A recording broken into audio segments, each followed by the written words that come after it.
Vamos estar orando. Pai, nessa manhã entregamos ao Senhor toda a nossa identidade. Entregamos, meu Pai, os nossos valores e pedimos que o Senhor sonde o nosso coração, que o Senhor crie em nós todo um espírito reto.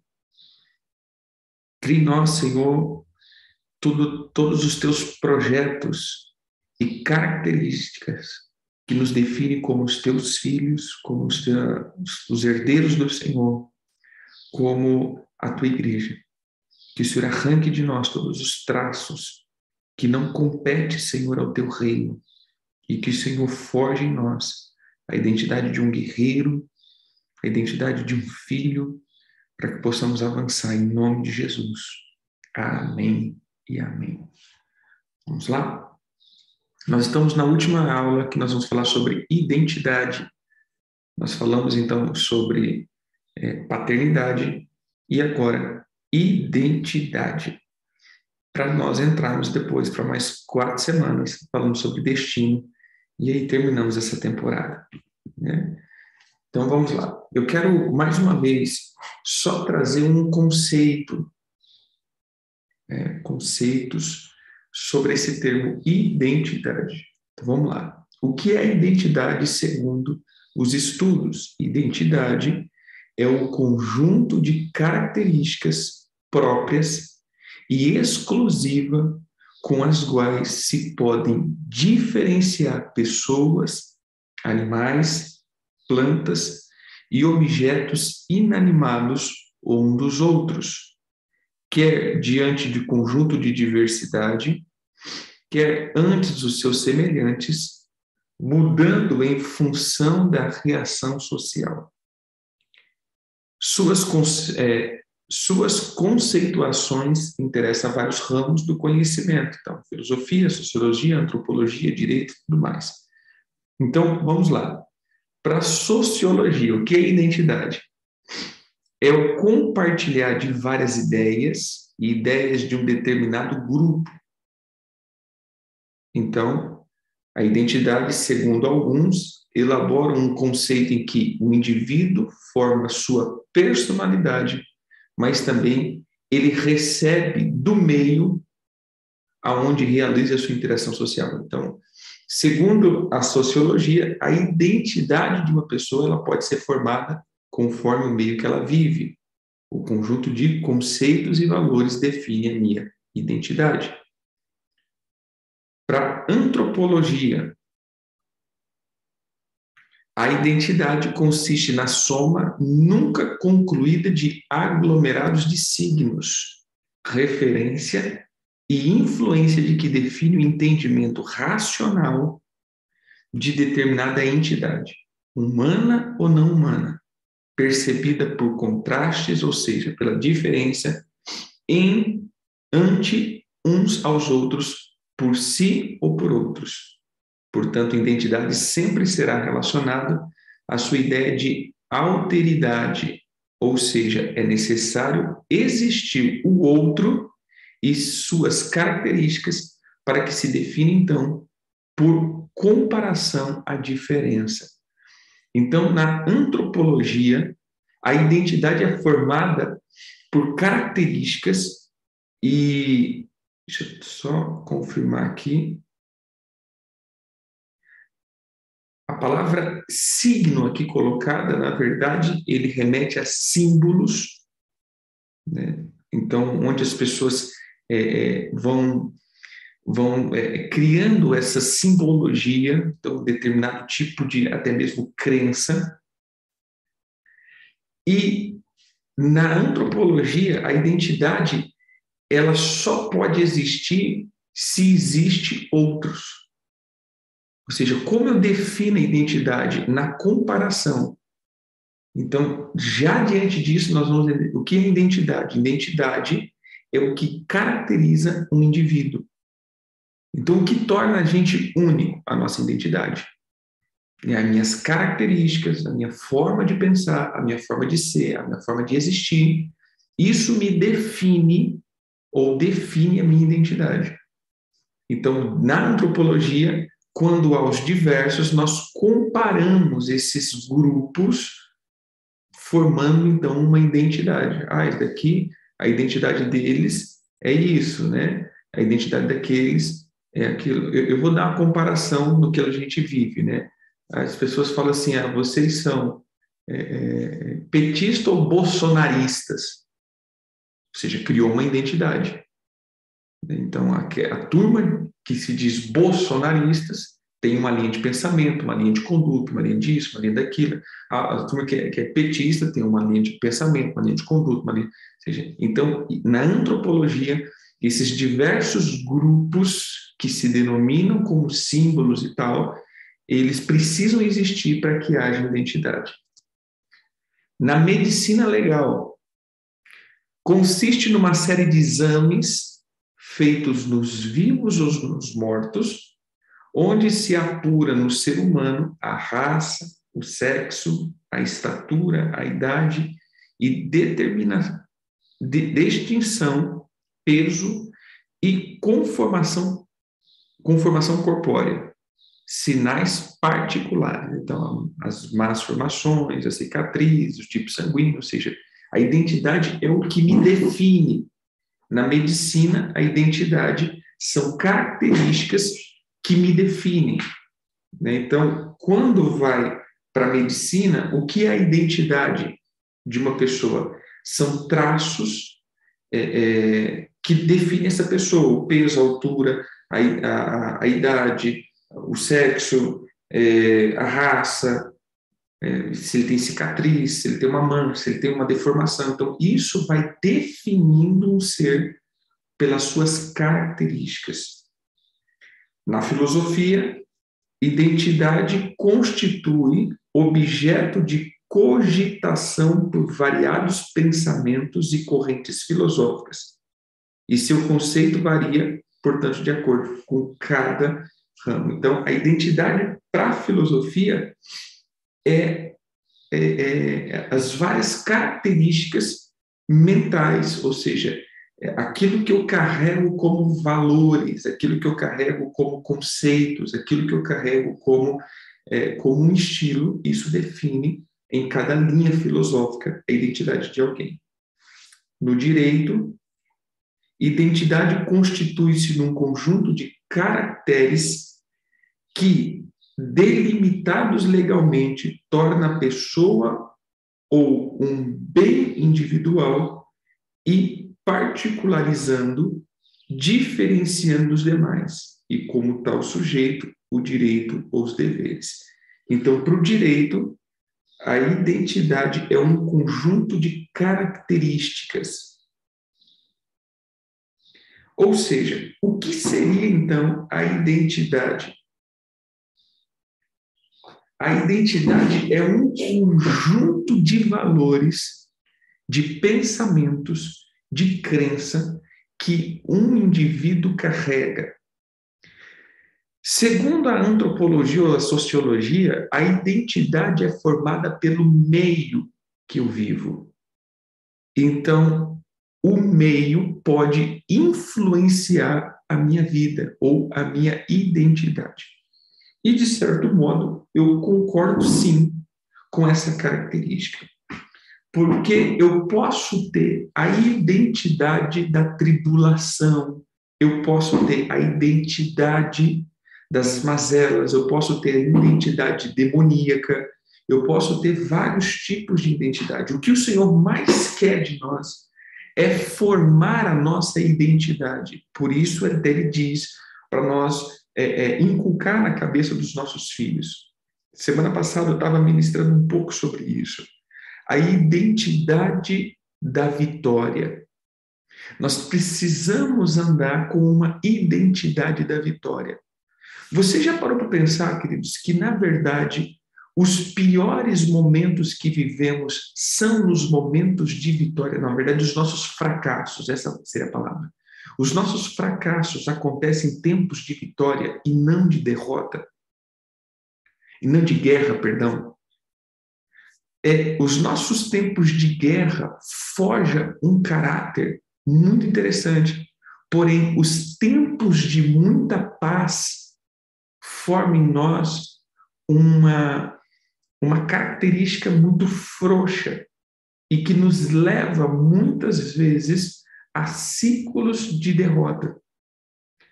O problema de toda a nossa existência é que precisamos forjar a alma da vitória em nós. Isso é o que eu entendo. Eu estou dizendo aqui, passando o meu pensamento. O que eu entendo que, à medida que nós caminhamos, nós sempre temos que manter em nós a alma da vitória.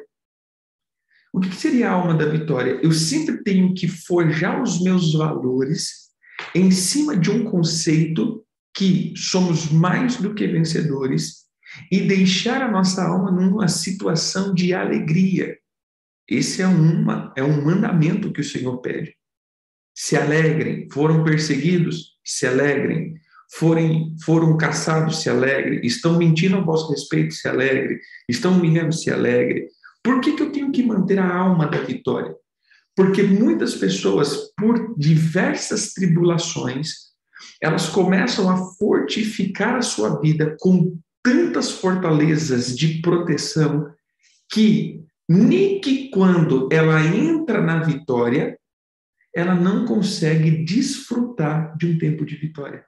Porque ela já está tão fortificada, tão armada, ela já está tão receosa, que quando ela entra no lugar que Deus quer que ela esteja, ela não consegue se alegrar naquele lugar. Porque agora ela está tão fortificada que ela não consegue mais viver em paz.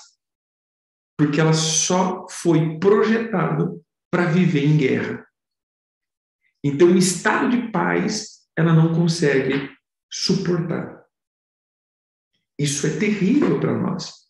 Precisamos estar sempre criando a alma da vitória.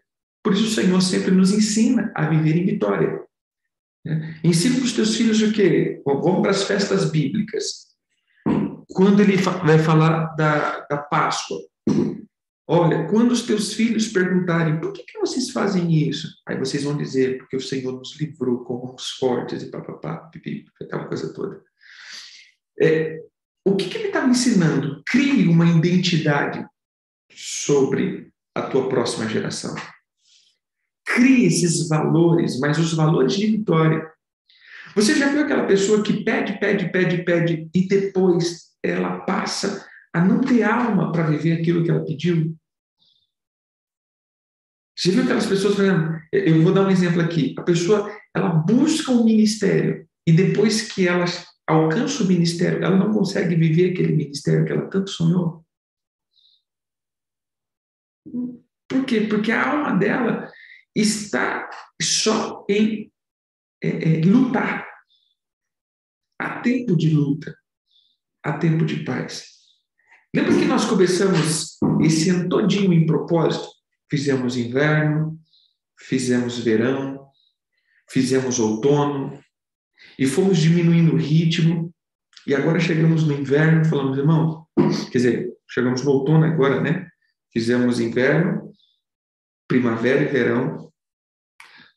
E quando chegamos agora no outono, nós falamos o quê? Irmãos, descansa. Vai descansar um pouco. Para de tanto propósito, jejum, e não sei o quê, papapá, para um pouco. Né? Vai se alegrar com a tua família. Apesar que nós estamos num tempo de muita guerra nesse sentido, né? Depois das eleições, aquela coisa toda. Mas a questão é, coloca a tua alma em paz, né? Relaxa um pouco. Gente, como foi difícil para algumas pessoas. Como foi difícil as pessoas entenderem isso. Assim, cara, eu tenho que comer agora daquilo que eu angariei, eu tenho que viver um pouco. Como é difícil nós criarmos a alma da vitória. Como é difícil as pessoas entenderem que tem como ser cristão sem também viver sofrimento. Né? Porque a gente pensa que ser cristão igual sofrência. Porque no mundo tereis tribulação. Então a gente pensa que a gente vive no liquidificador ou a gente vive na maquininha de moer crente todos os dias, porque a gente precisa ser moído, porque senão a gente não é crente. Né? Crente que não tem luta, crente que não está na prova, não é crente. Né? Isso não é crente bom, não. Crente bom precisa só estar sofrendo. Fomos criando isso. E essas identidades, elas são complicadas, que nós vamos criando esse tipo de identidade para nós. Nós vamos criando esse tipo de argumentos na nossa alma, nós vamos criando esse tipo de sentimentos a ponto que nós não conseguimos ver além de tudo isso. E nós estamos falando sobre identidade, essa última aula da identidade. Nós falamos, então, semana passada, acerca da mente do órfão, da identidade do órfão e da identidade do filho. E a problemática que eu vejo nesse ponto é, quando nós pegamos pessoas que não são definidas naquilo que eles são, eles vão estar sempre estando em um meio, pegando e sugando a identidade de outros e acoplando na sua vida. Olha, aquilo que está dando certo na vida do fulano, eu vou copiar também. Aquilo que o outro está fazendo, eu vou fazer também. Aquilo que o outro está vivendo, eu quero viver também. Ou seja, e aí eu vou deixando de lado aquilo que eu sou. O que eu sou? Quem eu sou? Veja só. Abra aí Efésios.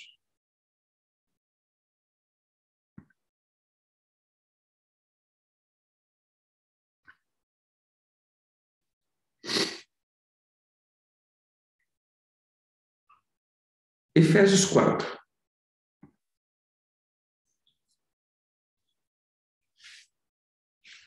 Verso 7.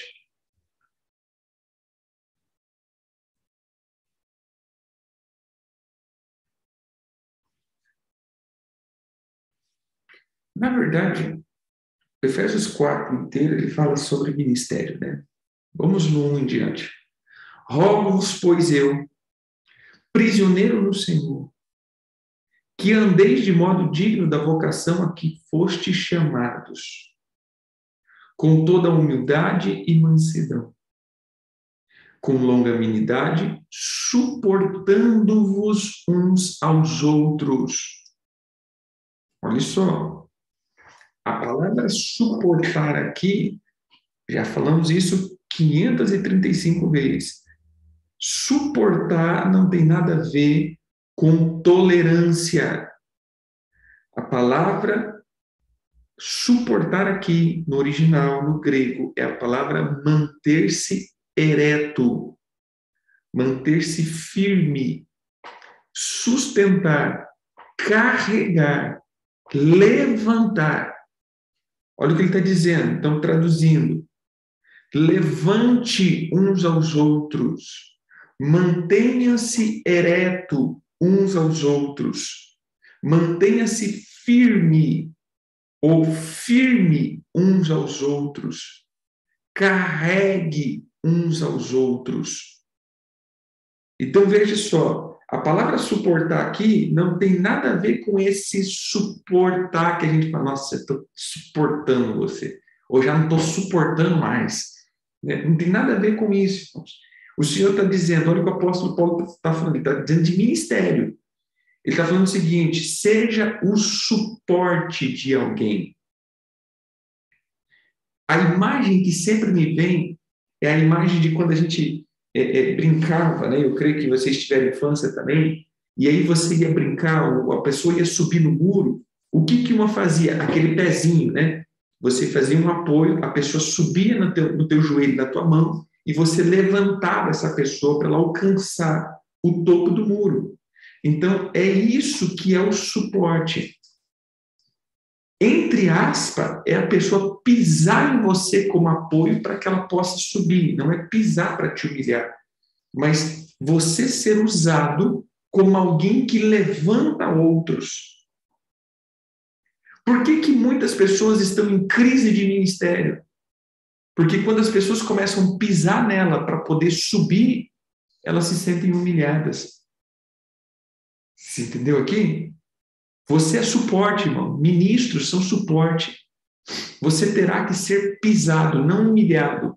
Mas as pessoas pisarão em você para que você suba elas. Isso é a palavra ministério para mim. Ministrar, liberar, ser ponte, onde as pessoas passam por sobre você para alcançar um objetivo.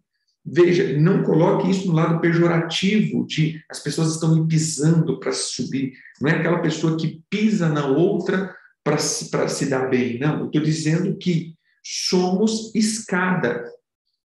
Somos degraus de escada, onde as pessoas vão subindo por nós e nós vamos suportando o peso dessas pessoas, levando elas no destino dela. E muitas vezes essas pessoas serão muito mais bem-sucedidas do que a gente.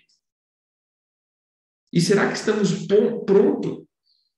Falamos isso, por exemplo, veja a história de alguns e a gente vai ver a identidade sendo formada. Um dos que eu falo é João Batista.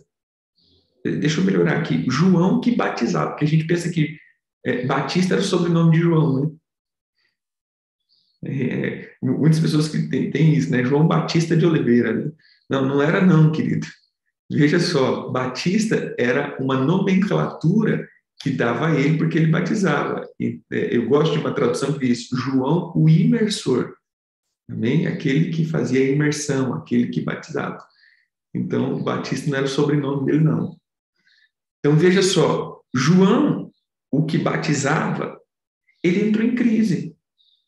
Porque quando as pessoas iam para ele e falava tudo, né? João era o centro das atenções. As pessoas vinham e ele metia a ripa, né? Aquela palavra rema, né? Remada para todo lado, como a gente brinca, né? Um discipulado ele dava. Então, veja, meu irmão, era espadada para todo lado. E as pessoas estavam ali. E quando Jesus chega, veja, ele fala, não, eu não sou ninguém, não. Eu não sou nem digno de desamarrar as sandálias dele.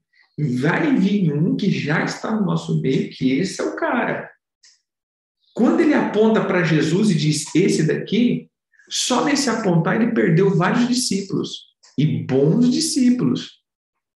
Eu sempre costumo dizer isso. A igreja que Jesus começou era uma igreja de discípulos dos outros. Um dos discípulos de Jesus era discípulo de João, que a hora que Jesus fala, aqui está, João diz, aqui está o Cordeiro de Deus que tira o pecado do mundo. Já 2 discípulos de João viram e falam assim, tchau, João, estou seguindo Jesus. Imagina, olha a alma do cara desde aquele, ele tem que estar muito bem confiante nisso. Beleza, e vários discípulos de fariseus e saduceus foram os discípulos de Jesus. Mas João, quando ele foi preso, o cara testificou, batizou Jesus, fez tudo o que tinha que fazer. Quando ele foi preso, o que ele disse? Gente, pergunta se é Jesus mesmo, se vai vir outro, o que está acontecendo, porque o cara não livrou a gente, eu vou morrer aqui, cadê o reino tão prometido? Que dia que ele vai vir aqui matar Herodes e tomar aqui e me tirar da prisão? Entendeu? Por quê? Porque a identidade do cara estava formada em outra coisa. Então, o que nós precisamos entender é que eu sempre serei suporte. Amém, queridos? Se você não tem alma para suportar, você não vai ter ministério. Ministério não é promoção. Estou sendo promovido, fiz um bom serviço, estou sendo ungido. Ministério não é reconhecimento de boa conduta. Entenda? Mas como assim, apóstolo? Então qualquer um pode ter ministério? Não. Boa conduta é um dever de um cristão. Entenda isso. Ser uma pessoa de bom caráter, boa índole, é um dever de um cristão.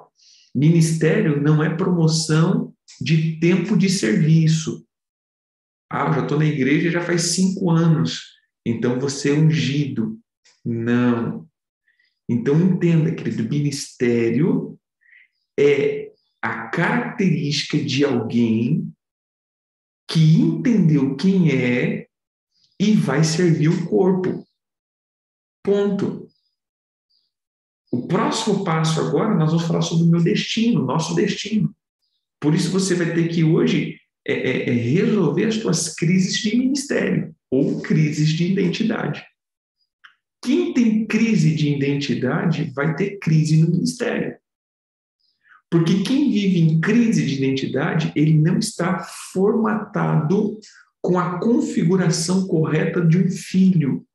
Ele normalmente vai estar formatado com a configuração ou da tribulação, ou da orfandade, ou do meio que ele vive, ou seja, ele vai estar com uma configuração errada. E se eu estou configurado errado, quando eu coloco o aplicativo chamado ministério, não vai rodar direito.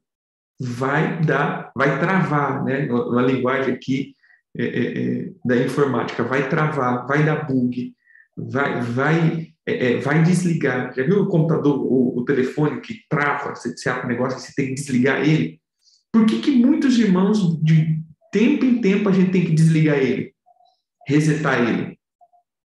Já viu? Isso aqui não acontece no meio de vocês, não, mas você vai ver na igreja dos outros.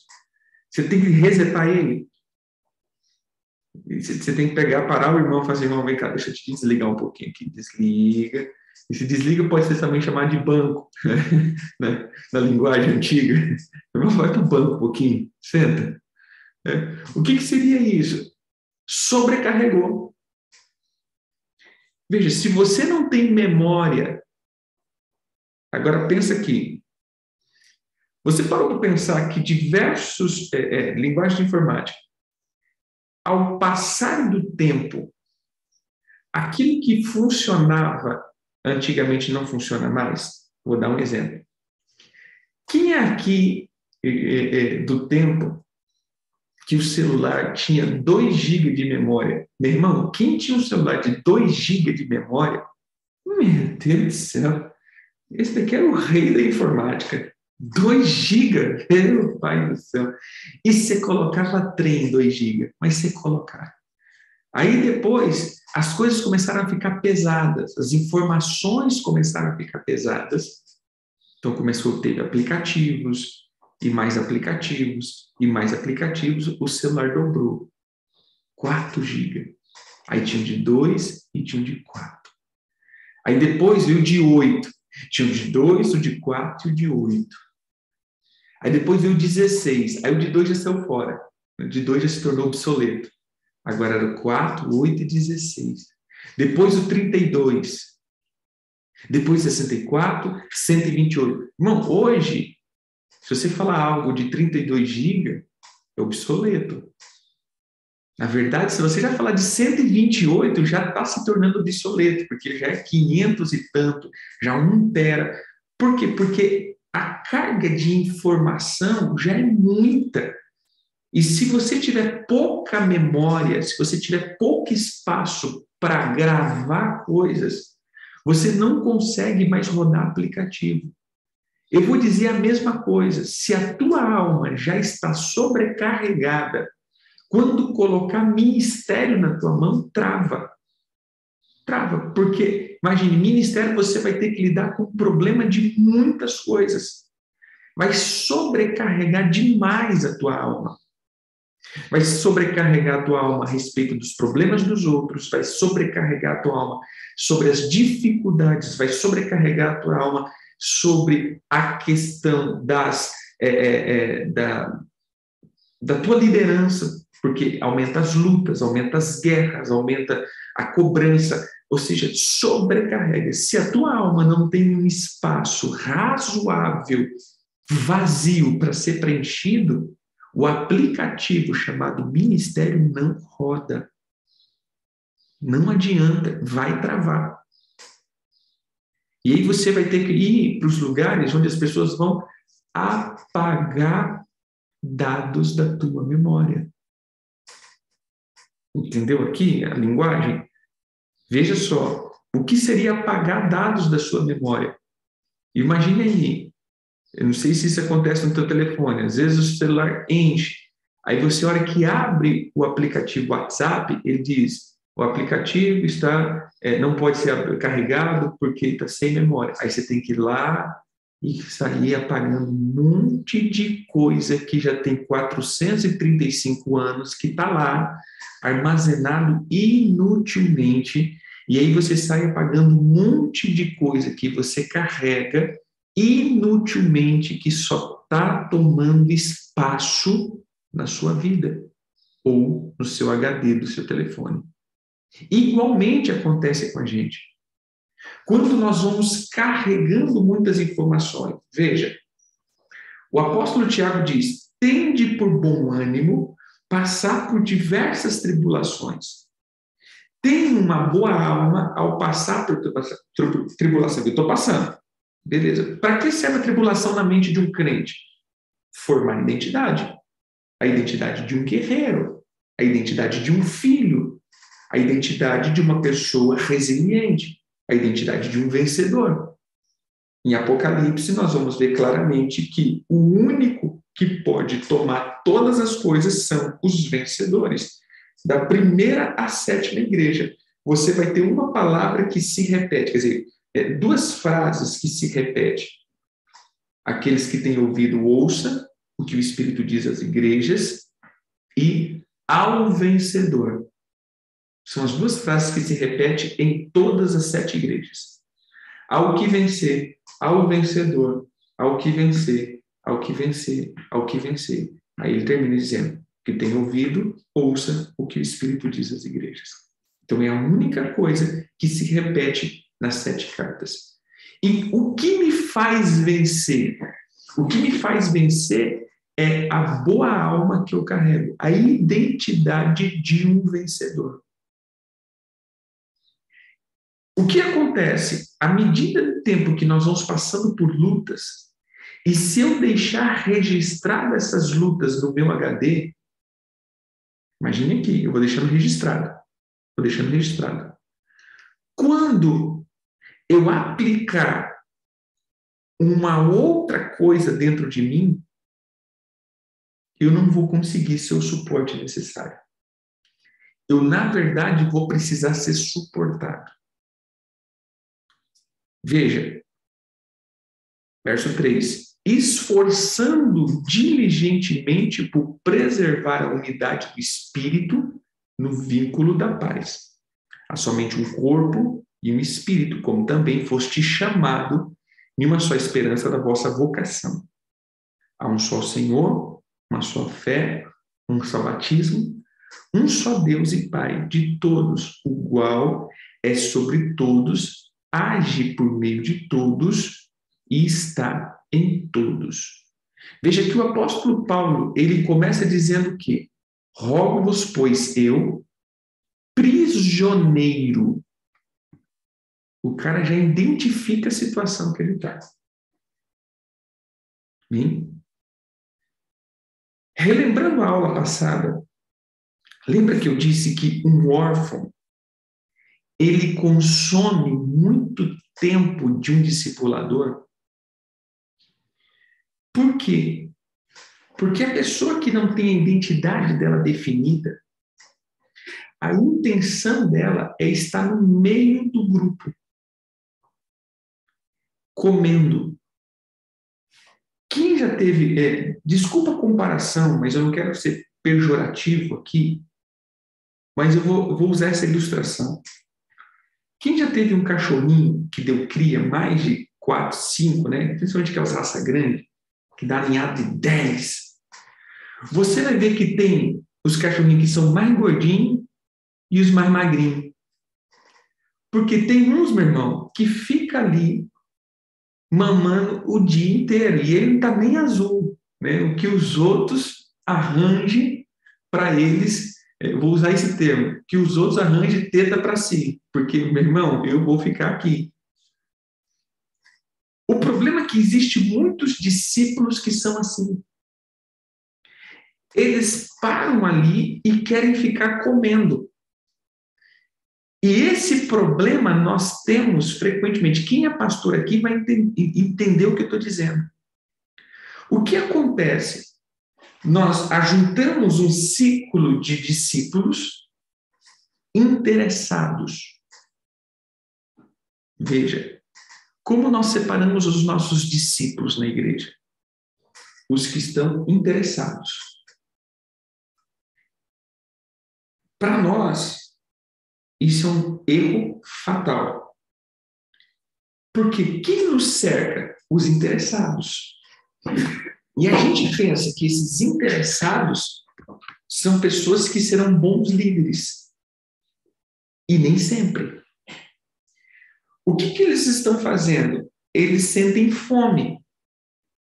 E eles querem comer ensinamento, mas a alma dessas pessoas também pode ser fome de aceitação e reconhecimento.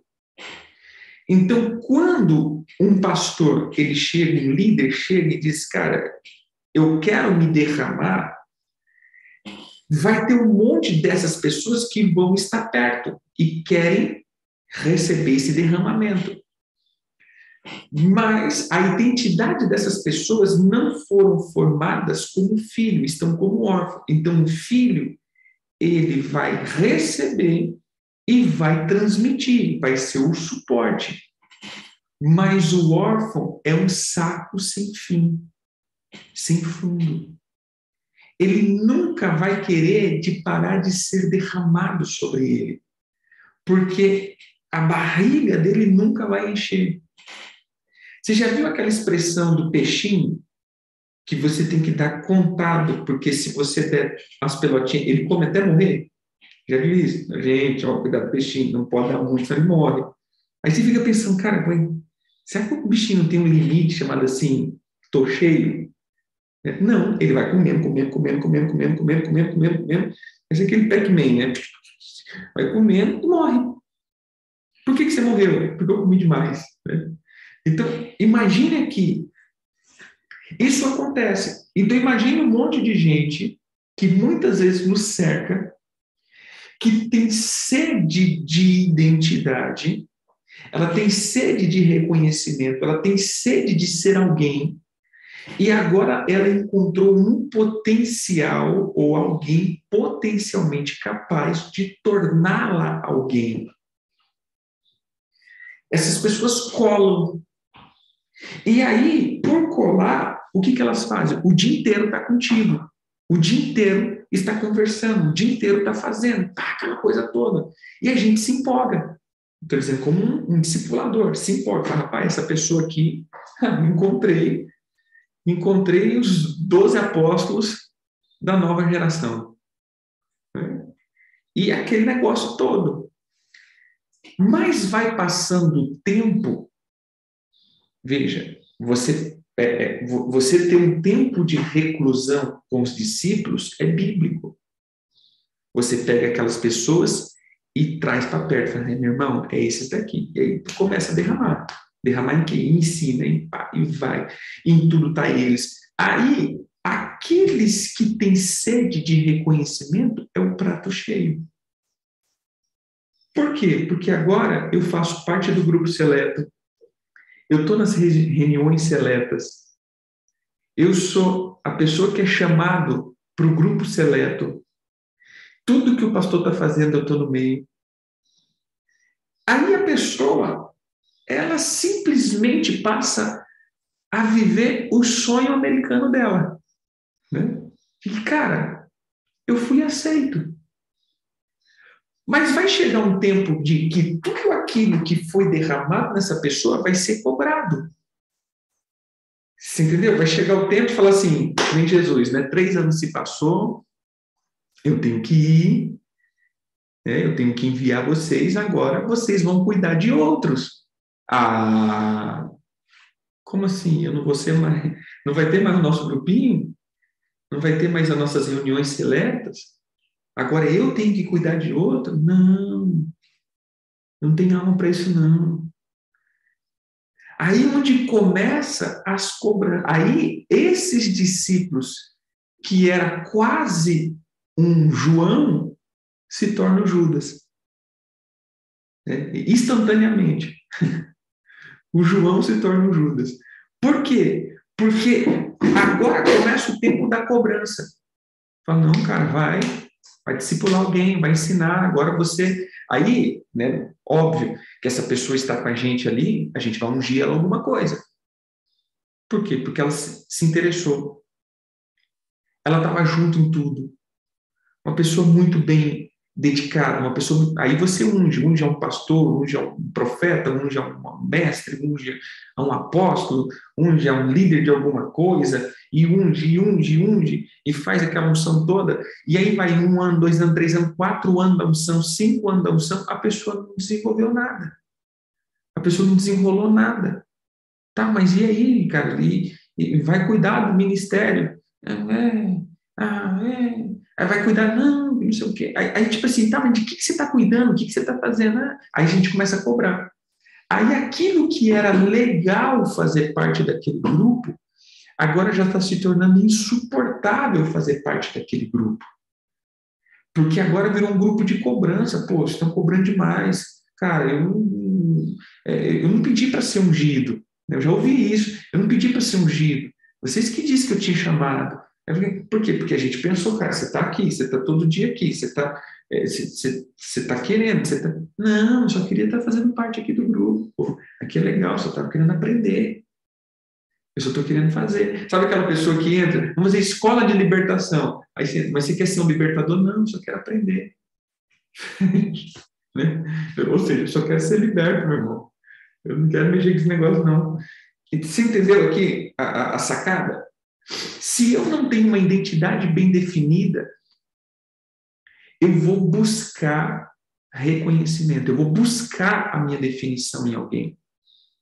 E isso vai ser uma tragédia, tanto para aqueles que estão se derramando, para aqueles que estão recebendo o derramamento. Vai ser um ponto de tragédia, porque você, normalmente, quem não tem uma identidade definida, ele vai tentar espelhar a identidade do outro nele. E ele nunca vai conseguir ser, porque ele nunca vai conseguir ser o outro. E isso vai causar crises em crises. Então, novamente, eu digo, o apóstolo Paulo começa dizendo sobre o suportar uns aos outros nesse sentido. E aí ele continua dizendo, verso 7, e a graça foi concedida a cada um de nós segundo a proporção do dom de Cristo. Então preste atenção, queridos. Até a graça de Jesus é proporcional ao dom. Já foram pensar nisso? Até a graça que recebemos é proporcional. Tire essa visão comunista que nós pegamos da fé. Tire isso.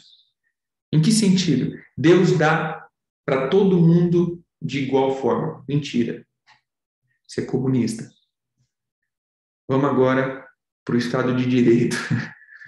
Irmão, Deus não dá para todo mundo de igual forma. Deus dá para cada um conforme a sua capacidade. Isso é bíblico.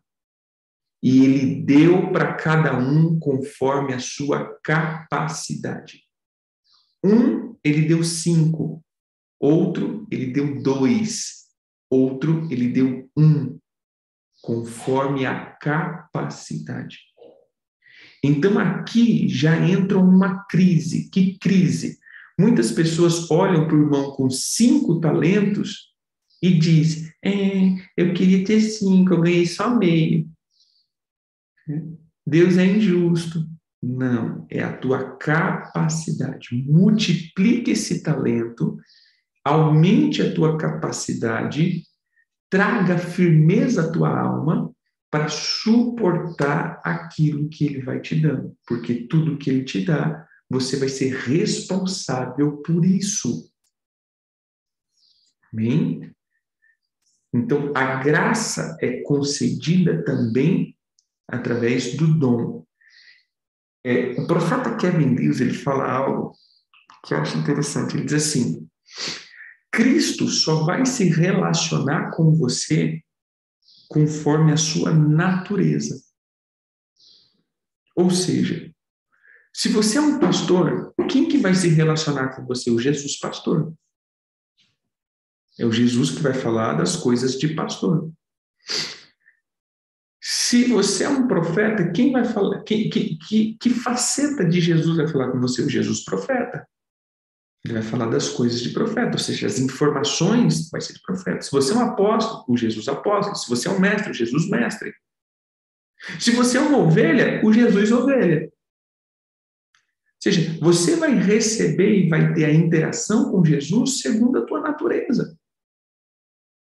Você entendeu? Por isso que há uns, e aqui entra um perigo terrível, irmão, terrível, que eu vejo e eu já fiz. Vamos lá. Quantas vezes, não levante a mão, não pisque, faz cara de paisagem, congele a imagem.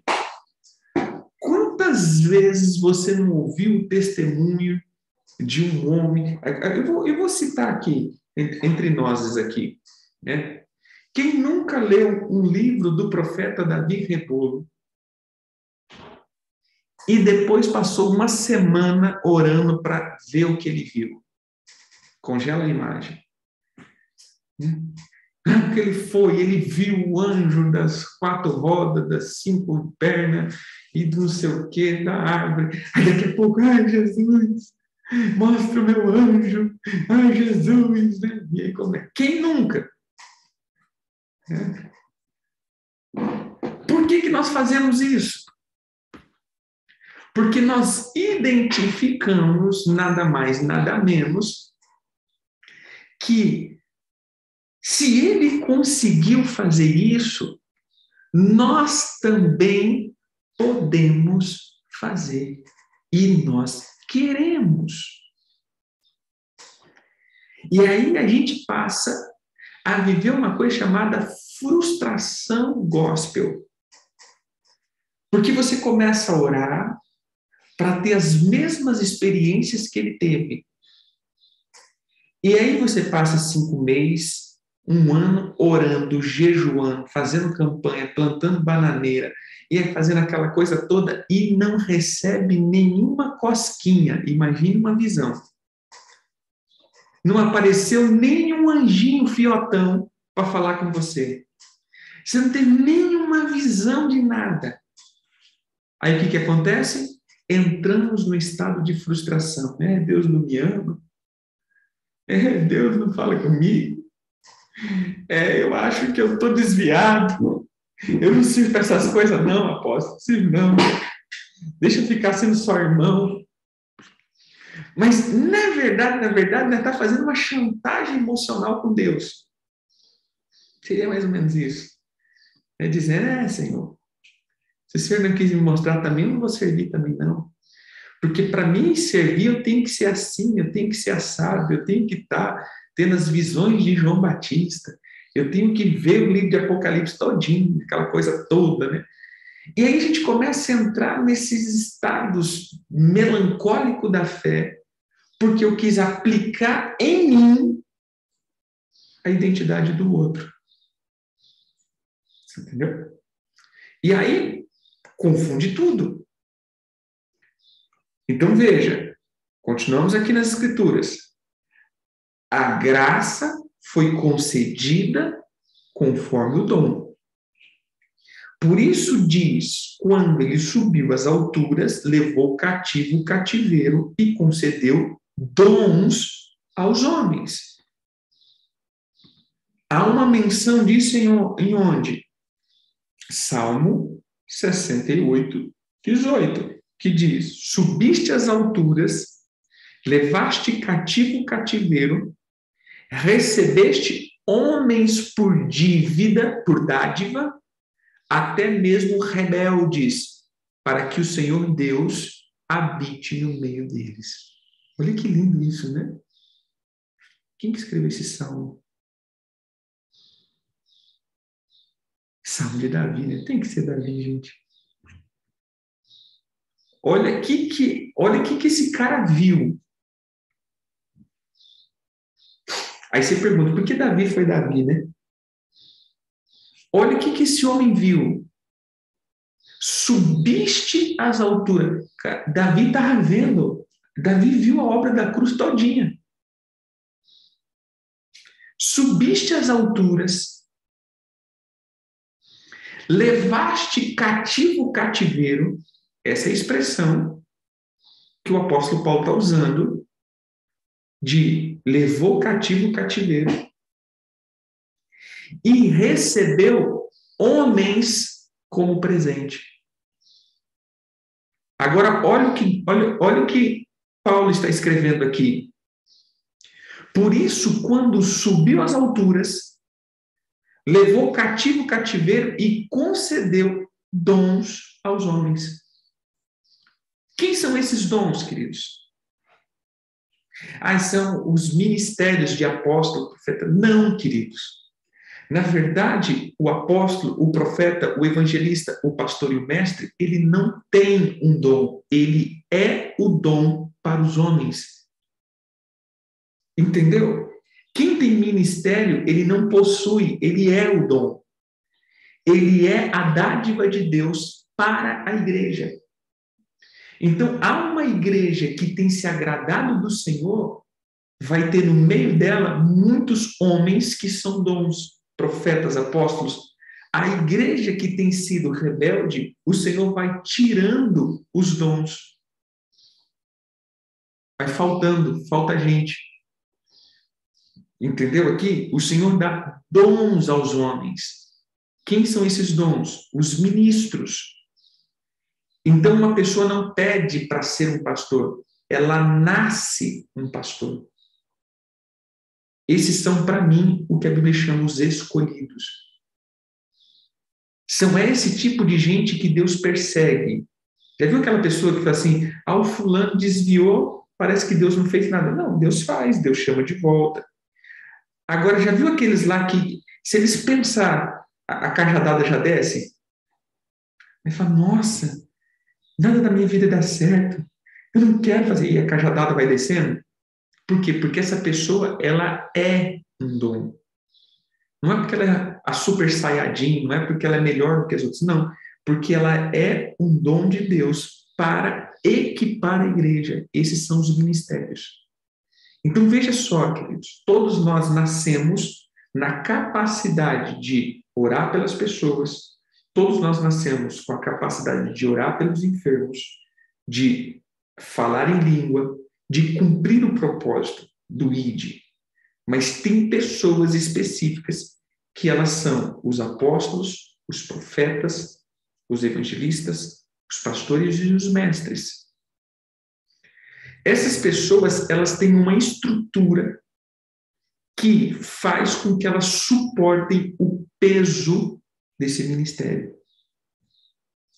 Então, veja, aquele que desceu também, o mesmo que subiu acima de todos os céus, para encher todas as coisas. Ele mesmo concedeu uns para apóstolos, outros para profeta, outros para evangelista, e outros para pastores e mestres, com vista ao aperfeiçoamento dos santos, para o desempenho do seu serviço, para a edificação do corpo de Cristo, até que todos chegamos à unidade da fé e do pleno conhecimento do Filho de Deus, à perfeita varonilidade, à medida da estatura da plenitude de Cristo. Então, para que os ministérios? Verso 14. Para que não sejamos mais como meninos agitados de um lado para o outro, levados ao redor por ventos de doutrina, e nem pelas artimanhas de homens, pelas astúcias que conduz ao erro. Para que somos chamados para ser ministros? Para que fomos chamados para ser apóstolos, profetas, evangelistas, pastores e mestres? Para trazer valores, conceitos à igreja, para que a igreja pare de andar em ventos de doutrina. Irmãos, agora eu digo, precisamos dessa galera muito bem. Daqui a pouco eu vou lendo as perguntas, viu, irmãos? Que eu estava em outra tela da Bíblia, agora que eu lembrei que vocês estão falando aqui, agora que eu estou vendo. Daqui a pouco eu volto e leio as perguntas. Veja só, a questão toda aqui é, se eu não entendo que o meu papel principal é arrancar a imaturidade da igreja. E se eu não entendo que eu tenho que ter uma alma de gente madura, lembra como eu terminei semana passada? Você é criança, infantil ou maduro?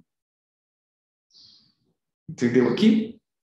Você é criança, você está na fase de aprendizado. Amém. Mas você já está 30 anos aprendendo, então você é infantil, não criança. Ou você é maduro.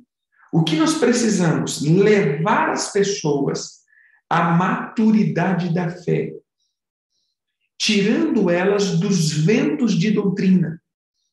Porque isso aparece. Se você for ler, querido, carta por carta das Escrituras, do apóstolo Paulo, do apóstolo Pedro, do apóstolo João, de Judas, você vai ver a mesma coisa acontecendo. Por exemplo, leia as escritas de Paulo. Paulo diz, cara, tem alguns irmãos que estão voltando com os rudimentos antigos e implantando na igreja. Esses são inimigos da cruz.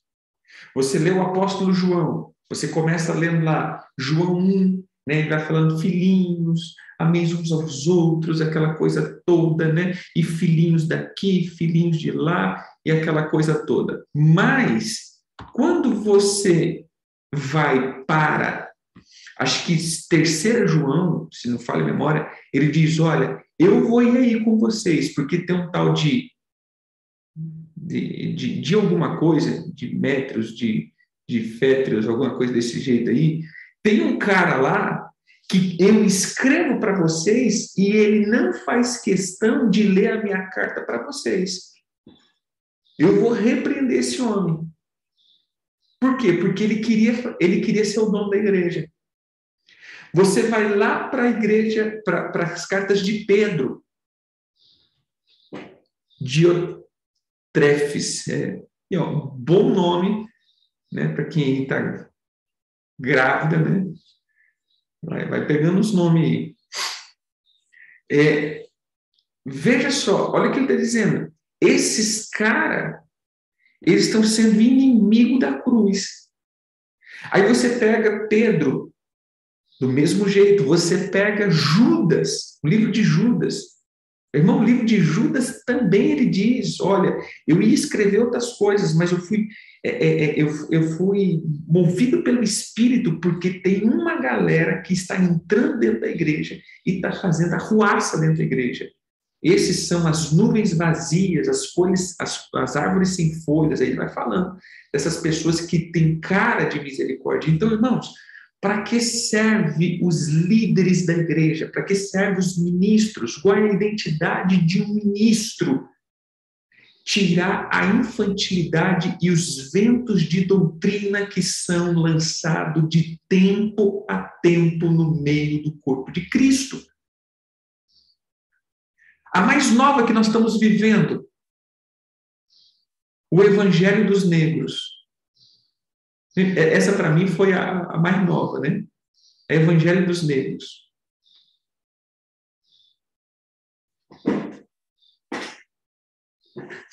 Já viu? Essa foi para mim e é vento. E isso está no meio. Só um minutinho, queridos.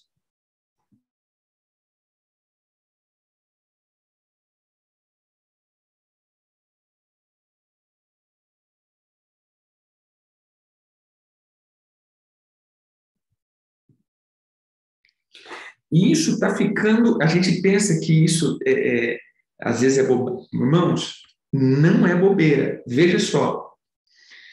Esses dias atrás, quem tem acompanhado a questão política, a Câmara dos Deputados estavam fazendo uma lei, a bancada evangélica ali, estava fazendo uma lei que era proibido alterar textos da Bíblia. Isso daqui nós estamos dizendo dessa questão de agora, né? Só um minutinho de novo.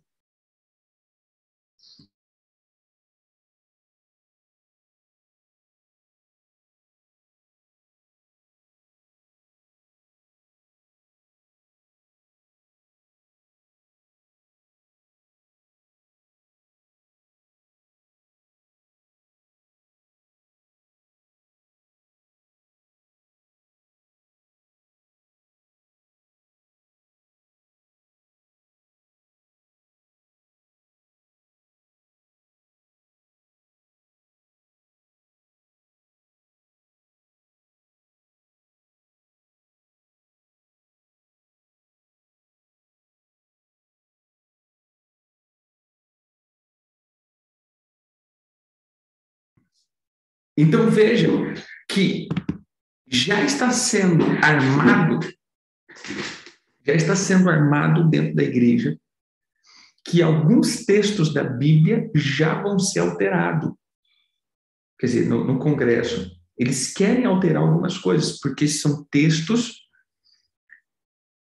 que especificam um tipo de racismo ou algum tipo de fobia. Então, a gente não pode mais, né, segundo esse indivíduo, não podemos mais, não é que não podemos, agora é só uma ideia. Entenda que agora está sendo lançada uma ideia. Essa ideia vai ganhar força para essa nossa geração e daqui a pouco nós vamos ter a Bíblia alterada. Que ideia? Não pode se dizer mais alvo como a neve, porque isso é um tipo de racismo, né? Então, aquelas músicas, né? O clarim que chama, não pode ser o clarim, tem que ser o escurim, né? Porque isso é um racismo. O nosso general é Cristo, não pode. É um cântico que remete a uma ideia do militarismo, a militância, não pode. Ou seja, olha o mimimi que está vendo. Agora é piada. Agora a gente aceita, né? A gente ouve como piada. Mas, irmãos, isso está ganhando força no meio da igreja. E voltando para a identidade, veja só, nós estamos fazendo o quê? Nós estamos legalizando a identidade distorcida das pessoas. Não é mais eu mudo a minha identidade e valores para a Bíblia, mas agora a Bíblia se adequa à minha identidade. Não é eu que entro dentro da Bíblia, é a Bíblia que tem que entrar dentro de mim. Não é eu que tenho que mudar para me adequar às Escrituras, é as Escrituras que têm que se adequar para que se adequem a mim. Essa é a geração que estamos vivendo. E por que eu estou insistindo em falar em identidade?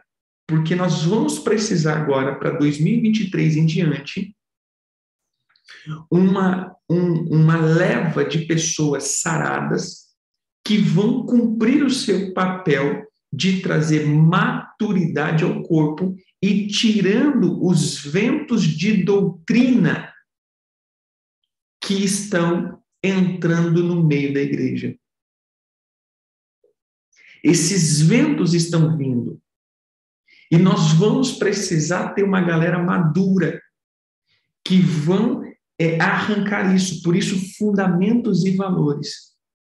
Já não é mais o tempo, querido, de muita manifestação de poder somente. Esse é o tempo de manifestação de valores e princípios. Escutem o que eu estou dizendo. Então, se a alma tua não está alinhada com a identidade de um filho maduro, a próxima geração de ministros vão ser os ministros do mimimi. Entendeu aqui? Os ministros do mimimi, os ministros militantes de uma ideologia. Porque essa ideologia está entrando dentro da igreja e já faz parte da igreja em muitas coisas. Muitas coisas. Nós vamos precisar, então, voltando aqui, ter uma identidade muito bem definida para suportar o peso do ministério e rodar esse ministério de uma forma muito concisa. Nós vamos rodar esse ministério de uma forma muito madura. Então, eu termino aqui dizendo isso. Precisamos alinhar a nossa alma para 2023, porque há um escrito, né? há uma linha de pensamento aqui dos gnósticos, que de 82 a 2023 foi o tempo de 40 anos que leva para uma era transitar. Eles dizem que uma era, ela transita em 40 anos, ou seja, saindo da era de Aquários, saindo da era de Peixes e entrando na era de Aquários. O que é a era de Aquários? É a era dos pensamentos. Então, veja, Alguns estudiosos, ou alguns, como que eu posso dizer aqui?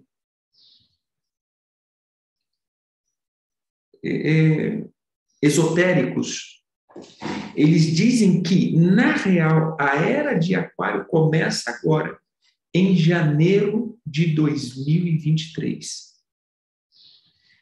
E o que essa era de Aquários ela faz? Ela veio para mudar a forma de pensar do ser humano.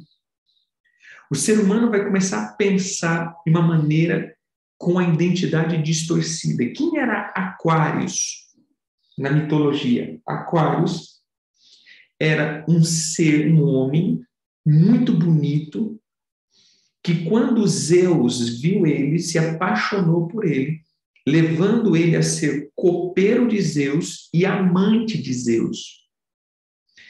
Então, o que nós estamos dizendo? Esse é um tempo de replicação das ideologias.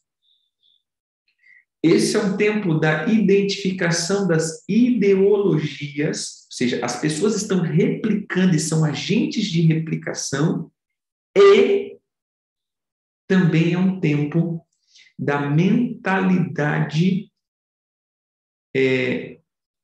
a mentalidade não binária.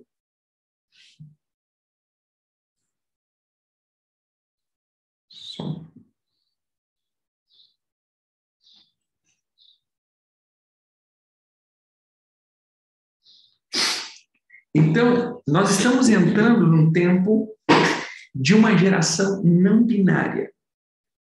O que é uma geração não binária? Eu creio que você já viu esse termo. Esse é um termo muito comum agora dessa geração. O termo binário é um termo da informática. Tudo na informática, ele funciona no quê? 0 e 1. 0 e 1. Então, fazendo a junção desses dois números, 0 e 1, você tem tudo que encontra na informática. Informática é algo binário. 0 e 1. É definido. 0 e 1. 0 e 1. Acender e apagar. Homem, mulher. Sim, não. Ou seja, quando você junta isso, você tem tudo. O que é não ser binário? É não ter nenhuma denominação definida. É não ter algo concreto. Então, não tem mais homem e mulher. A pessoa, ela é simplesmente assexuada. Eu posso ser o que eu quiser ser. Eu não preciso definir mais um padrão, porque aqueles que definem um padrão, esses são antiquados. Por que a direita tem botado terror na esquerda? Porque é um partido definido. Somos a favor da vida, a favor da família, a favor da fé e a favor da paz. Irmão, é definir. Você definiu isso para a galera militante das ideologias, é um absurdo você definir algo. Porque eu não posso definir. Eu preciso viver e sentir sentimentos. Essa geração é a geração dos sentimentos. O que você quer sentir hoje? Agora, eu não sei se você está conseguindo entender que isso está sendo a modinha da igreja. Vamos buscar aqui, meu irmão, vamos sentir Deus. Vamos agora sentir o anjo. Agora não, vamos sentir agora a visão. E nós estamos sentindo. Nós estamos sentindo. E aí entra em crise aquele que não está sentindo nada. Eu não estou sentindo nada. Aí começa a entrar em crise, né? Estou desviado, porque eu não estou sentindo nada. Gente do céu. Mas esse não é o tempo de ficar sentindo. Eu não estou dizendo que você não possa buscar experiências espirituais. Mas o que eu estou dizendo, esse é o tempo de valores. Todos os teus sentimentos e todas as tuas buscas têm que ser em cima de um valor correto. Porque hoje as pessoas estão tendo sonhos, visões e tudo mais Mas você vai ver, a vida da pessoa é um regaço de quebrar todos os princípios bíblicos. Pessoas que estão tendo sonhos e visões e vivem no adultério. Pessoas que estão tendo visões e sonhos e um monte de experiências espirituais e vive uma devastação pura e concentrada. Mas estão sentindo. Por quê? Porque essa geração é a geração não definida. Eu quero terminar hoje aqui e se eu conseguir passar bem isso para você. Irmãos, esse é o tempo de sermos definidos. Quem vai ser os mentores? Como o meu destino em Cristo vai ser ativado com excelência? Como eu vou fazer o meu papel de dom no meio da igreja? Com uma alma definida. Por isso, nunca tivemos tanta necessidade de ter uma definição. E o Senhor diz em Apocalipse claramente isso: você não é quente nem frio, você é indefinido, você é morno. E os mornos eu não suporto, me dá ânsia de vômito. Por quê? Porque você diz ser alguma coisa, mas você não define, não tem como te definir. Não tem como definir se você é um crente ou se você é um mundano, porque os valores não te definem como cristão e nem se define como mundano. Você não se define se você é ministro ou não é, você não define se você quer ou não quer, você não define. Esse daí o apóstolo Tiago diz: homens de duplo ânimo, vocês pensam que vão alcançar alguma coisa do Senhor? É aquele negócio, né? Tá vivo, tá morto, tá vivo, tá morto. Ah, mas eu quero ministério, mas eu não quero. Ah, mas eu tenho chamado, mas eu não quero responsabilidade. Peraí, meu irmão, define o que você quer. Nunca tivemos um tempo de definição tão necessário para a entrada do ano. Esses serão os pais dessa geração. O problema é que nós vemos pessoas muito bem definidas sendo mentores dessa geração. Quem que está mentoreando a nossa geração? Os influencers são pessoas muito bem definidas no nível de maldade que eles querem ensinar. As ideologias que eles estão pregando. Eles são muito bem definidos aonde eles querem chegar. E como estão os cristãos? Indefinidos. Em crise. Em crise existencial. Em crise em crise de sei lá de quê, em crises, porque Deus não está falando comigo, porque eu estou sentindo, porque em crise de valores. Porque eu estou na igreja, mas eu estou doido para ir para o mundo, né? Eu não estou suportando mais, eu não estou aguentando mais. O que eu mais escuto é não aguento mais, não aguento mais, não aguento mais. Irmãos, em crise é o que nós vivemos. E se nós estamos em crise, nós não temos tempo de discipular ninguém, não temos tempo de mentorear, de ser pai de ninguém. E isso está fazendo com que essa geração está sendo mentoreada por esses influencers.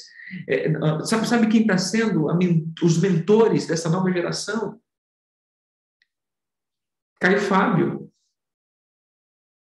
Kleber Lucas, Priscila Alcântara. Esses que estão arrastando a igreja por umas certas teologias e que estão levando. E por que nós não estamos fazendo isso? Porque nós estamos que nem o filhotinho gordo da cachorra que pariu 10. Quer ficar só sugando e sentir que é aceito. Por causa dessas teologias, desculpa se eu estou exagerando em algumas coisas aqui, mas dessas teologias que entraram na igreja, de que você é alguém, que você tem valor, e que as teologias dos mimimi, que está fazendo impulsionar aquele eu interior. E agora, a frase mais bonita que a gente vê: só fique onde você está sendo aplaudido. Só permaneça onde te valorizam. E aí, meu irmão, nós estamos simplesmente em reuniões de mimimi, de pessoas que estão no AA gospel, tentando ser aceito e sair dos seus vícios de alma. E estão esquecendo que foram chamados segundo um propósito, para serem suportes, para serem mentores de uma geração, para serem homens e mulheres definidos em Cristo, que literalmente estão dispostos a morrer pelo Evangelho, ser preso pelo Evangelho, defender um Evangelho puro. É isso que nós precisamos, é esse tipo de pessoas. Por que estamos em crise? Por causa disso. Porque estamos indefinidos. Então, para essa próxima semana, você não vai entender o teu destino se você não entender quem você é. Amém? E isso você vai ter que definir. Tire a alma do órfão. Parábola do filho pródigo. O filho pródigo foi embora, mas voltou sabendo que tinha um pai. O filho mais velho sempre viveu na casa do pai, mas nunca conseguiu saber que tinha herança. Então, saiba quem você é. Só isso te define. Quando você sabe quem você é. Isso define o teu propósito. Isso define o teu destino. Só quando você sabe quem você é que o teu destino é definido. Amém? Deixa eu pegar essa pergunta aqui.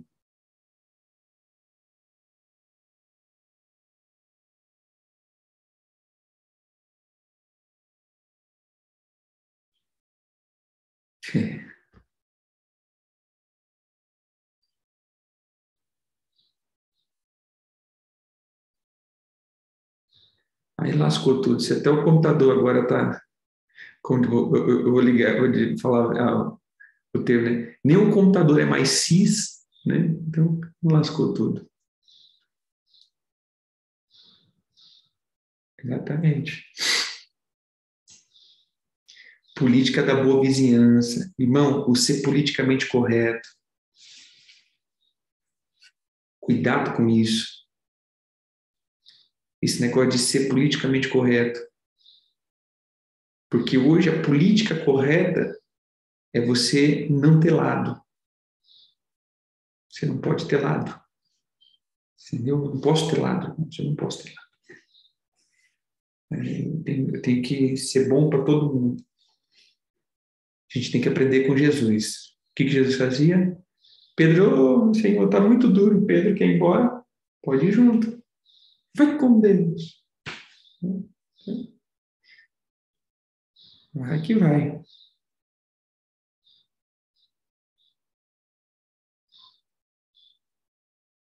Sim.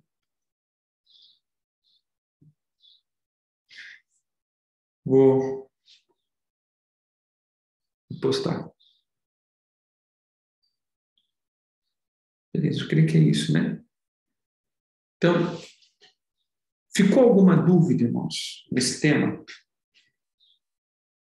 Alguém quer falar alguma coisa?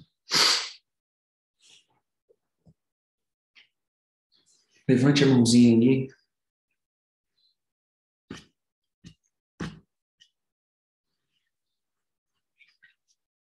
Se alguém quer comentar, falar. Nós estamos indo para o tempo do fim. E aqui, irmãos, eu deixo muito claro, e eu tenho deixado isso claro. Nós estamos caminhando para duas coisas aqui. Eu fiz esse grupo exatamente para um propósito, para reforçar aqueles que já estão nas suas paternidades, né, para aqueles que estão trabalhando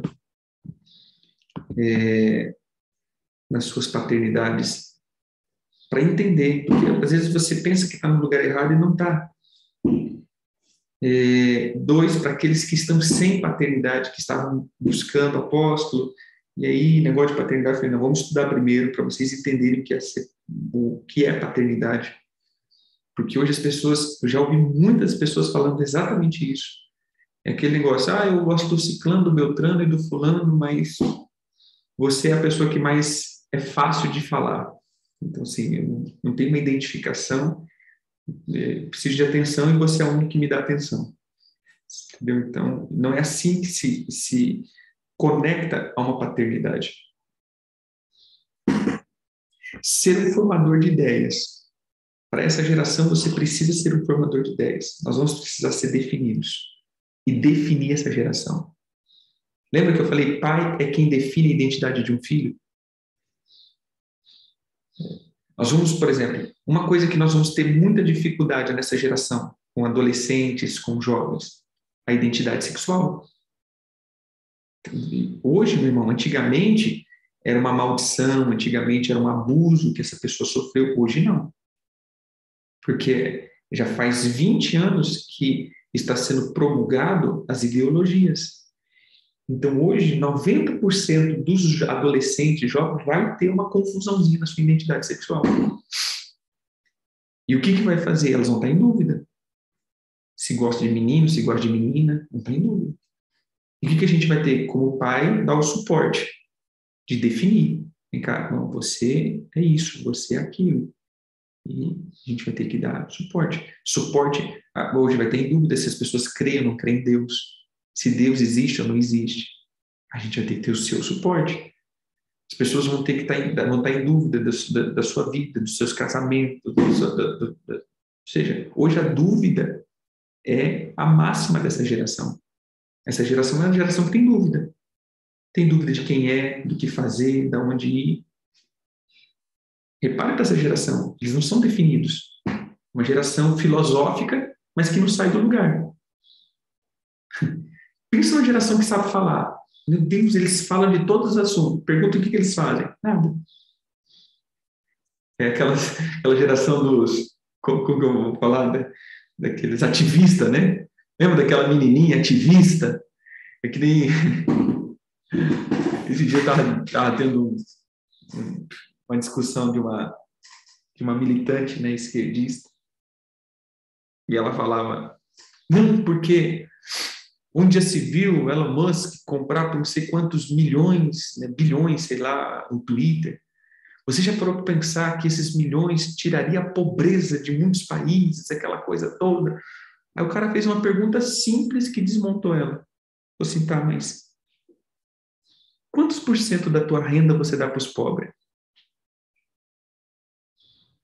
A mulher ficou olhando. Não, mas eu não estou falando de mim, eu estou falando do Elon Musk, né, que é rico. Tanto... É fácil a gente ser socialista com o dinheiro dos outros, né? Ou seja, é fácil dividir os bens dos outros, os meus não. Os meus, eu suei para ganhar eles, né? Então, os dos outros, né? Então, é esse tipo de geração que nós estamos vivendo. A geração que ela é muito crítica pela vida dos outros. Eu consigo definir a vida de todo mundo. Esses dias a gente estava conversando, né? Estava conversando com um pastor, e o pastor falando, rapaz, eu não entendi o fulano. O fulano salvou uns 5 casamentos e se separou. Aí o cara foi perguntar pro cara, né? Ele falou, rapaz, tem hora que a gente não pode fazer o que a gente pensa, a gente tem que fazer o que os outros fazem, né? Porque, cara, se eu estou ensinando a conseguir dar um bom conselho para você não se separar, aí eu vou e me separo, né? Então, é essa geração que nós estamos vivendo, uma geração que sabe argumentar muito, sabe identificar muita coisa na vida das pessoas, mas não sabe identificar na sua própria vida. Então, esse é o problema que nós vamos, como nos posicionar? Nós vamos ter que ter muitos fundamentos bíblicos. Por isso eu tenho cobrado já 2 anos de vocês, leiam a Bíblia. Irmãos, vou definir algo aqui. Primeiro, para o ano que vem, eu praticamente vou ter 2 turmas de pessoas que eu vou trabalhar. A primeira é os nossos propósitos normais. Esses propósitos que a gente faz para todo mundo. Entra todo mundo e a gente joga lá e vamos fazer propósito. Mas eu quero trabalhar com uma turma que vai fazer um compromisso comigo e com Deus de realmente ser mentoreado durante 9 meses. Essas pessoas vão precisar se concentrar nessa mentoria. Eles vão fechar um pouquinho alguns livros e abrir a Bíblia. Você entendeu? Vai ser um tempo que nós vamos focar na Bíblia. É um tempo onde a gente vai ter que fechar algumas coisinhas para olhar para a Bíblia. Só Bíblia. Por quê? Porque o que eu vejo é pessoas que não são definidas. A gente abriu um leque muito grande, polarizou demais, um leque muito grande de mentores que a gente pode escutar, e no fundo nós não estamos seguindo ninguém. Quem que você escuta? Eu escuto, eu vou citar nomes aqui, não estou dizendo que essas pessoas são ruins, pelo amor de Deus. Né? Termino de ouvir o apóstolo Éder, já abre a live da apóstola Josiane, e vou escutar a live do apóstolo Ricardo, e sai daqui ouvindo Coraiola, apóstolo Coraiola. Não estou dizendo que essas pessoas são ruins. Estou dizendo que são mentores. E aí o problema é, quem você segue? Ninguém. Porque você aprende de todo mundo. Aí os discípulos da apóstola Josiane acabam sendo os discípulos que estão nos discipulados comigo. Os discípulos do Coraiola são os discípulos que estão... Você entendeu? Aí, essas pessoas são as pessoas mais confusas que eu vejo. Por quê? Porque elas ouvem de tudo. E são pessoas que estão desfocadas. Então, eu vou trabalhar, sim, com uma galera que elas vão fechar um pouco as suas lives e os seus livros e vão trabalhar 9 meses. Teve resultado? Teve resultado. Não teve resultado? Pega a apóstola Josiane, fica só com ela. Pega o apóstolo Ricardo, fica só com ele. Pega o apóstolo Coraiola, pega o apóstolo Luiz Hermínio, pega o apóstolo fulano de tal. Ou seja, irmãos, nós vamos precisar ter foco. Porque o nosso posicionamento não é fechar as pessoas com a gente, mas eu estou tendo dificuldade de ensinar. Esses tempos eu falei com uma pessoa exatamente isso. A pessoa me perguntou algo, eu falei, tá bom, o que você já ouviu? Para quem mais você pediu conselho? Eu pedi conselho para o fulano de tal. E o que eles falaram? Isso. E por que você está me perguntando? Cara, você já perguntou, você está passando por um problema no casamento. Aí você perguntou para o apóstolo fulano de tal, ele te deu um conselho. Aí você perguntou para o apóstolo fulano de tal, ele te deu outro conselho. Aí você vem me perguntar também. Peraí, você não seguiu nenhum dos 3 conselhos. Então você não quer uma direção. Você quer a oração mágica da varinha do escatim-mim, que resolve o problema. Você entendeu? Então, nós vamos precisar definir. Eu deixo bem claro, irmãos, quem eu sou? Sou Éder, apóstolo. Eu sou um cara eu vou dizer assim, de uma extrema direita, conservador, zelo pelos princípios. Eu vou colocar aqui, né? Dentro dos princípios políticos da direita mesmo. Então, quem é esquerda não vai se adequar aos meus ensinos, porque os meus ensinos, ele vai sempre voltar para a direita. Sou armamentista, a favor do porte de arma. Vamos lá, que mais? Sou casado há 18 anos com uma só mulher. Sou a favor da igreja local, do congregar. Que mais, gente? Define aqui, para quando você começar, você entender a minha linha de pensamento. Então, entra dentro disso daí. Esse sou eu. Amém?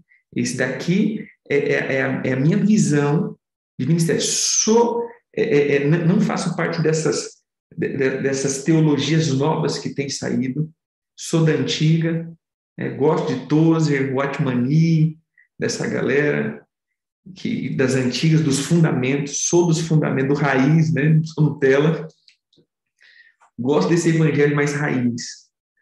Então, por isso, às vezes, eu pego muito pesado com algumas coisas, porque eu vejo que isso é dessa onda que está saindo aí, que é meio complicado. Amém? Então, definidaço aqui quem eu sou. E se você quer seguir isso daqui, o ano que vem nós vamos trabalhar alguns propósitos bem específicos.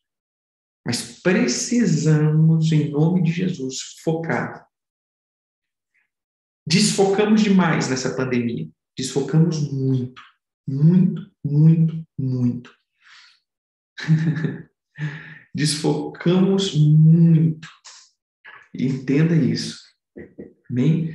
Polarizamos demais. Abrimos muito leque. E aí criamos uma confusão. Então, assim, esse é o ano onde a gente vai focar menos.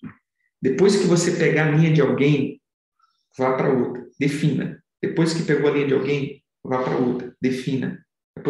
Isso daqui, para mim, é um conceito. Esses dias eu estava fazendo um curso.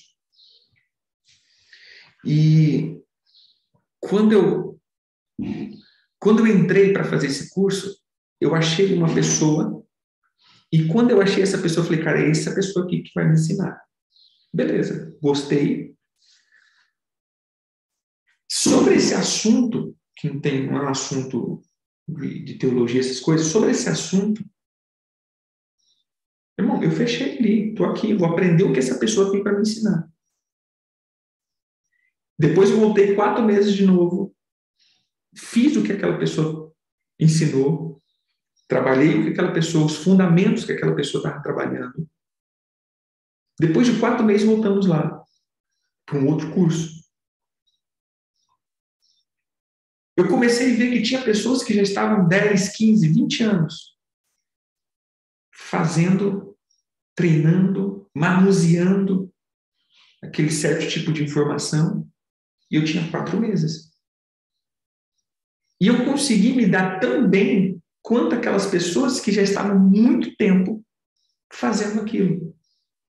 Por quê? Porque eu entendi o seguinte, meu irmão. Se eu elegi essa pessoa para me ensinar, eu vou aprender e vou fazer o que essa pessoa está me falando. Vou caminhar com esses fundamentos. Eu não vou ficar, porque no YouTube tem um monte de coisa que poderia me ensinar. Não. Essa pessoa está ensinando que é assim, então eu vou fazer assim. E eu vi em 4 meses o resultado disso. Por isso que eu estou dizendo.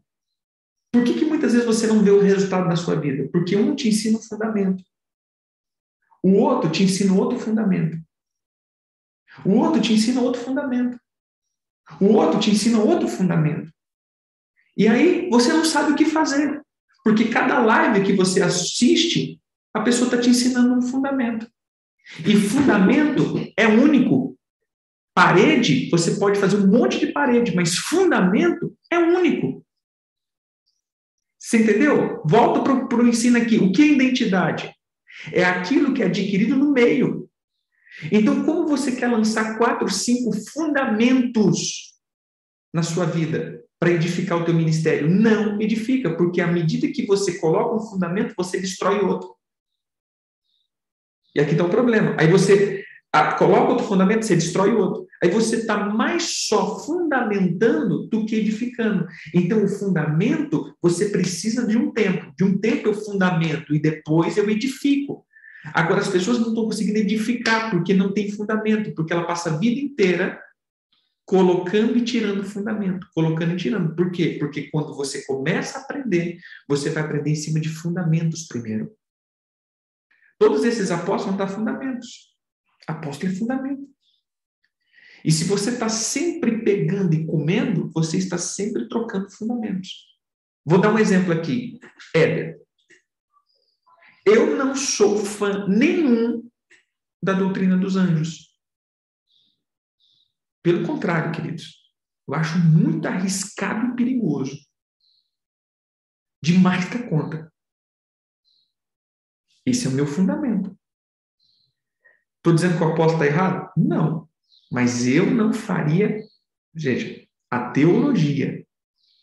Não sei se eu expressei direito. Teologia dos anjos. Anjos trabalha. Anjos, eles servem a igreja? Serve. Anjo, ele existe. Anjos são seres ministradores da parte de Deus. Agora, eu não creio que a gente tem que ficar conversando com anjo, tem que ficar vendo anjo, tem que ficar sabendo o nome de anjo. Eu não creio nisso. Eu acho isso muito arriscadíssimo demais da conta. Você entendeu? Porque tem gente que vai conversar com demônio pensando que é anjo. Isso vai virar modinha. Ponto. Isso é errado? Eu não faço. E nem ensino. Ponto. Aí você vai aprender comigo. Você vai aprender comigo. Fundamento que. Aí daqui a pouco você vai lá e vai aprender lá também. Outro fundamento. Porque a teologia lá é outro fundamento. É outra teologia, outro nível de coisa. Meu irmão, vai dar confusão. Eu estou dizendo isso resultado de 2 anos pós-pandemia.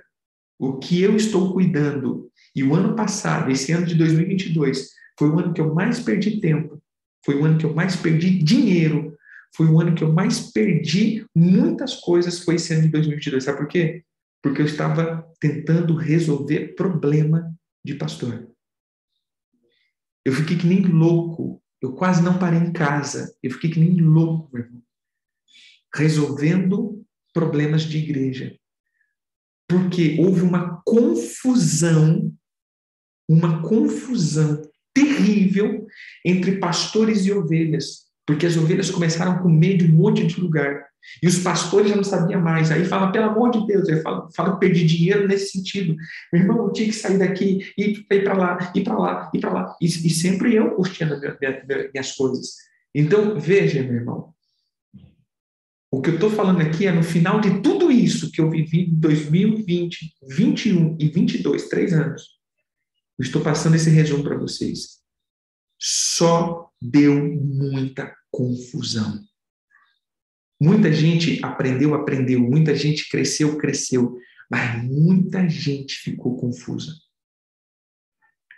Então, como um apóstolo, que vocês estão aprendendo como paternidade, eu deixei definido aqui. Vocês não são obrigados a concordar comigo. Porém, se vocês querem aprender, vai ter que concentrar no que vocês querem. O que vocês querem? Definam. Eu termino essa aula de identidade dizendo isso. Eu falei que ia terminar 30 minutos atrás, né? Definam. Definam. Amém? Que seja um tempo de definição. Essa semana inteira, defina. Eu falei aqui, sou marido de uma só mulher. Sou casada há 18 anos. Fiz 18 anos de casado. 16 agora. 18 anos de casado. Tenho 2 filhos. Pastorei uma igreja local. Sou apóstolo. Sirvo a Jesus nos modos raiz. Sou da direita. Sou a favor do armamento. Sou a favor do porte. Sou a favor desse nível de homens guerreiros. Sou a favor dessa restauração de princípios. Esse sou eu. Definido. Não gosto de ser indefinido.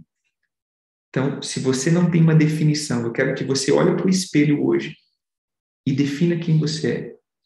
Eu sou fulano de tal, assim, penso isso, estou nisso, estou naquilo. Irmão, em nome de Jesus, eu não quero lidar com os irmãos do Centrão. Que eu sou do Centrão. Não, pelo amor de Deus. Está amarrado, né? O Centrão, isso aqui está amarrado. Então, quem que é o Centrão? Eu não estou nem em Deus, nem no mundo, né? Eu sou mais ou menos assim, o que der e vier, né? O que vir tá bom, né? Sou do Centrão. Então, não. Amém? É humor, não. Então, defina. Eu quero que a semana que vem, nossa próxima aula, você já esteja mais definido. O que você quer da sua vida, aonde você quer chegar. Sabe, onde eu cheguei, onde eu quero chegar? Toda vez que eu chegava num lugar, eu falava, cara, eu quero estar aqui. Ó. Acabou. Essa é a minha meta. Quero estar aqui. Essa é a minha meta de vida. E eu vou trabalhar para isso. Né?